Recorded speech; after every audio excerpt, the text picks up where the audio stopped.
భారతదేశం స్వాతంత్ర్యం సాధించి నేటికి సరిగ్గా 80 ఏళ్లు పూర్తయ్యాయి.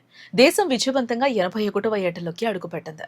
ఈ చారిత్రాత్మక సందర్భంలో భారతదేశ ఆర్థిక వ్యవస్థ, బంగారం, వెండి ధరల ప్రయాణం అందరినీ కూడా తీవ్రంగానే ఆకర్షిస్తోంది. ముఖ్యంగా గత 2 ఏళ్ల కాలంలో పసిడి ధరల ఆకస్మిక చెలరేగిపోయిన విషయం మనందరికీ తెలిసిందే.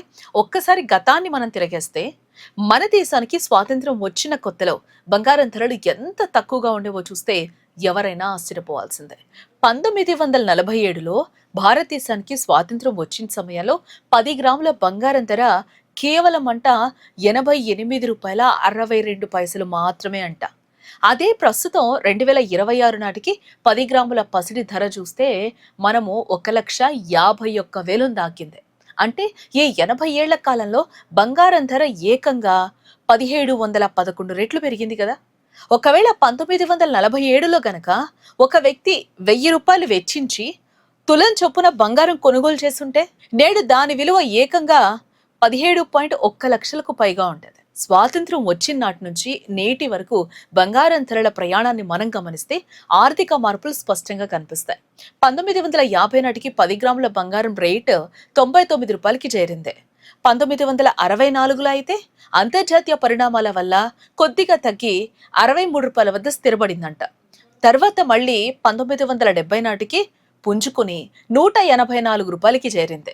అదే 1980 నాటికి ఆర్థిక ద్రవ్యోల్బణం పెరగడంతో ఒక్కసారిగా ₹1330కి ఎగబాకింది. అదే 2001 నాటికైతే ₹4473కి చేరి మధ్య తరగతికి చేరువలోనే ఉంది. అదే 2011 నాటికి 19,227 దాటి సరికొత్త రికార్డే సృష్టించింది బంగారం. అప్పటి నుంచి 2021 నాటికి 48,733కి చేరింది. అదే 2025 నాటికి 75,000 దాటేసింది. ప్రస్తుతం మనం 2026 నాటికి అంతర్జాతీయ అనిశ్చితులు, ద్రవ్యోల్బణం వల్ల ఏకంగా 1,51,000 వద్ద రికార్డు స్థాయిలో అయితే బంగారం ధర కొనసాగుతుందని చెప్పుకోవచ్చు. బంగారంతో పోటీ పెడుతూ వెండి కూడా భారీగానే పెరిగింది కదా. 1970లో కేవలం ₹536గా ఉన్న కిలో వెండి ధర నేడు 2026 నాటికి ఏకంగా 2,55,000 స్థాయికి చేరింది. పారిశ్రామిక అవసరాలు, డిజిటల్ ఉత్పత్తుల వాడకం పెరగడం వల్ల వెండికి డిమాండ్ ఊహించని విధంగా పెరిగిపోయింది.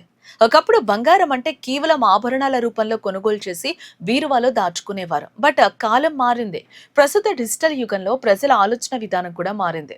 డిజిటల్ గోల్డ్ ఈటీఎఫ్లు, షావరిన్ గోల్డ్ బాండ్ల వైపు పెట్టుబడిదారులు మొగ్గు చూపుతూ ఉన్నారు. భద్రత, సులువైన లావాదేవీలు అందుబాటులోకి రావడంతో డిజిటల్ పసిడి పెట్టుబడులు సరికొత్త చరిత్ర సృష్టిస్తూ ఉన్నాయి. భవిష్యత్తులో కూడా బంగారం, వెండి ధరల పరుగు ఇలాగే కొనసాగుతుందని ఆర్థిక నిపుణులు విశ్లేషిస్తున్నారు. 80 ఏళ్ల స్వతంత్ర భారత్లో బంగారం సాధించిన ఈ ఊహించని ఎదుగుదలపై మీ అభిప్రాయం ఏంటి? మీ ఇంట్లో పెద్దవారు 1947 నాటి బంగారం ధరల గురించి ఎప్పుడైనా మీతో డిస్కస్ చేయడం జరిగిందా? మీ ఆలోచనలు కింద కామెంట్ సెక్షన్ తప్పకుండా అయితే పంచుకోండి. ఈ ఆసక్తికరమైన సమాచారం మీకు నచ్చితే వెంటనే లైక్ చేసి షేర్ చేయండి మీ ఫ్యామిలీ అండ్ ఫ్రెండ్స్కి. ఇలాంటి మరిన్ని ఇంట్రెస్టింగ్ వీడియోస్ కోసం తప్పకుండా వెదర్ టీవీ న్యూస్ని సబ్స్క్రైబ్ చేసుకోండి.